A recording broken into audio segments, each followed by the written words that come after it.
Hello दोस्तों, स्वागत है आप सभी का परिनाज बायोलॉजी क्लासेज में। आज हम लोग 11th क्लास का चैप्टर 1 पढ़ेंगे जिसका नाम है कोशिका।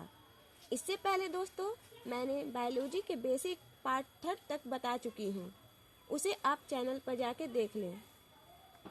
आइए दोस्तों शुरू करते हैं। चैप्टर 1 कोशिका, जीवन की मूलभूत संरचना। मतलब क्या कि कोशिका को ही जीवन की मूलभूत संरचना कहते हैं। चलिए, कोशिका से रिलेटेड है तो कुछ टर्म हम लोग जानते हैं कि साइटोलॉजी क्या है, सेल क्या है, टिश्यू क्या है। इसलिए चलिए, cytology is that branch of biology in which we study about function, structure and reproduction of a cell. आइए सेल को जानते हैं। सेल क्या है? सेल मतलब कोशिका, जो हमारा चैप्टर का नाम ही है।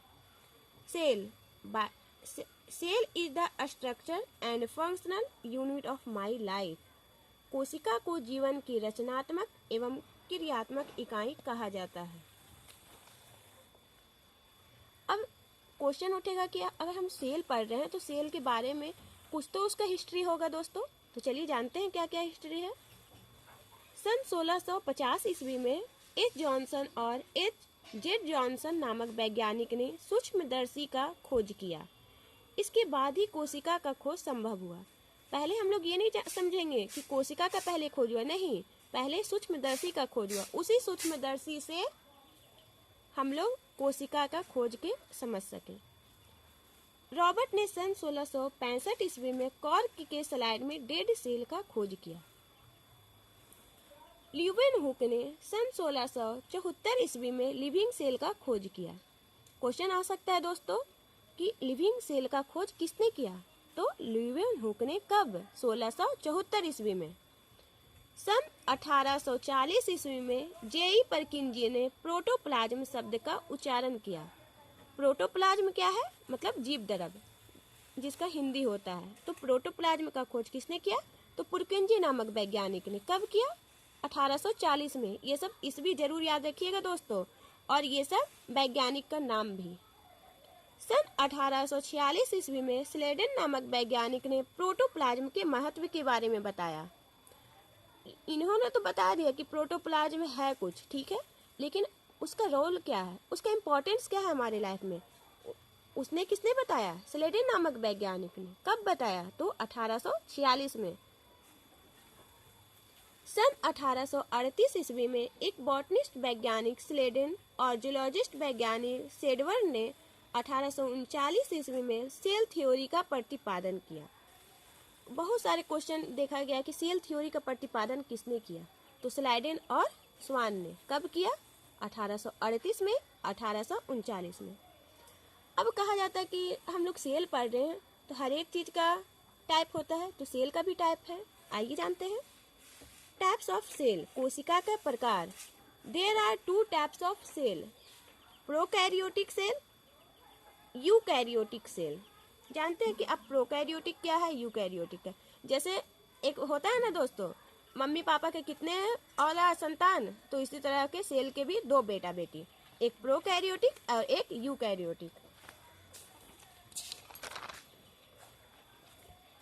आइए सेल के प्रकार के बारे में जानते हैं। प्रोकैरियोटिक सेल, वैसा कोशिका जिसके केंद्रक में कोशिका झिल्ली नहीं पाई जाती है, अर्थात इनसिप्लेट न्यूक्लियस हो, उसे प्रोकैरियोटिक सेल कहेंगे।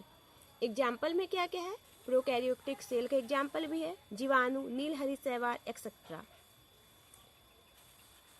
यूकैरियोटिक सेल, वैसा कोशिका जिसके केंद्रक में कोशिका झिल्ली पाए जाते हैं, अर्थात ट्रू न्यूक्लियस पाए जाते हों, उसे यूकैरियोटिक कोशिका कहते हैं। मतलब इसमें नहीं पाया जाता, इसमें पाया जाता है। यूकैरियोटिक का भी एग्जाम्पल जानेंगे कि यूकैरियोटिक सेल किसे कहेंगे। तो सभी जटिल जीवों एवं पौधों में यूकैरियोटिक कोशिकाएं पाए जाते हैं। समझ में आ रहा है ना दोस्तों? ओके। आइए अब जानेंगे कि जैसे बेटा बेटी में भी होता है ना कि उसमें क्या है, पॉजिटिव क्या है, उसका निगेटिव क्या है, तो इसी तरह से इसमें भी जानेंगे। Difference between prokaryotic cell and eukaryotic cell. Prokaryotic को क्या है और यूकैरियोटिक में क्या है? तो प्रोकैरियोटिक का तो हम लोग डिफिनेशन से ही समझ गए कि एक में होता है, नहीं होता है, तो आइए जानते हैं। इसमें कोशिका झिल्ली नहीं पाए जाते हैं। प्रोकैरियोटिक में कोशिका झिल्ली नहीं पाए जाते हैं, जबकि यूकैरियोटिक में इसमें वास्तविक कोशिका झिल्ली पाए जाते हैं। कोशिका झिल्ली मतलब सेल मेम्ब्रेन। प्रोकैरियोटिक का एग्जाम्पल है बैक्टीरिया, साइनोबैक्टीरिया, नीलहरी शैवाल एक्सेट्रा। और यूकैरियोटिक का सभी जटिल पौधे एवं जंतुओं में, मतलब यूकैरियोटिक में हम लोग भी हैं। दूसरा पॉइंट जानेंगे दोस्तों। देखिए दोस्तों, हम पॉइंट बाय पॉइंट बता रहे कि आप लोग भी एकदम ध्यान से पढ़िए कि पॉइंट बाय पॉइंट रहता है। अच्छा चलो ठीक है। प्रोकैरियोटिक में केंद्रक नहीं पाए जाते, जबकि यूकैरियोटिक में केंद्रक पाए जाते हैं। प्रोकैरियोटिक में गोल्गी काय, माइटोकॉन्ड्रिया तथा अंतःप्रेरक जालिका नहीं पाए जाते हैं, जबकि यूकैरियोटिक में गोल्गी काय, माइटोकॉन्ड्रिया तथा अंतःप्रेरक जालिका पाए जाते हैं। अंतःप्रेरक जालिका को ER में भी शॉर्टकट फॉर्म बोलते हैं दोस्तों, ER, इंडोप्लाज्मिक रेटिकुलम। इसमें समसूत्री विभाजन तथा अर्धसूत्री विभाजन कोई नहीं होता है, लेकिन इसमें सिंपल डिवीजन होता है, एकदम नॉर्मल डिवीजन। जबकि यूकैरियोटिक में समसूत्री विभाजन तथा अर्धसूत्री विभाजन दोनों होते हैं। प्रोकैरियोटिक में DNA नग्न होते हैं, जबकि यूकैरियोटिक में DNA प्रोटीन में होते हैं। यूकैरियोटिक में क्रोमोसोम की संख्या 1 होती है, जबकि यूकैरियोटिक में क्रोमोसोम की संख्या अनेक होती है। प्रोकैरियोटिक में राइबोसोम की संख्या 70S होती है, जबकि यूकैरियोटिक में राइबोसोम की संख्या 80S होती है। इसके कोशिका भित्ति में सेल्यूलोज नहीं पाए जाते हैं। इसके कोशिका भित्ति में सेल्यूलोज पाए जाते हैं।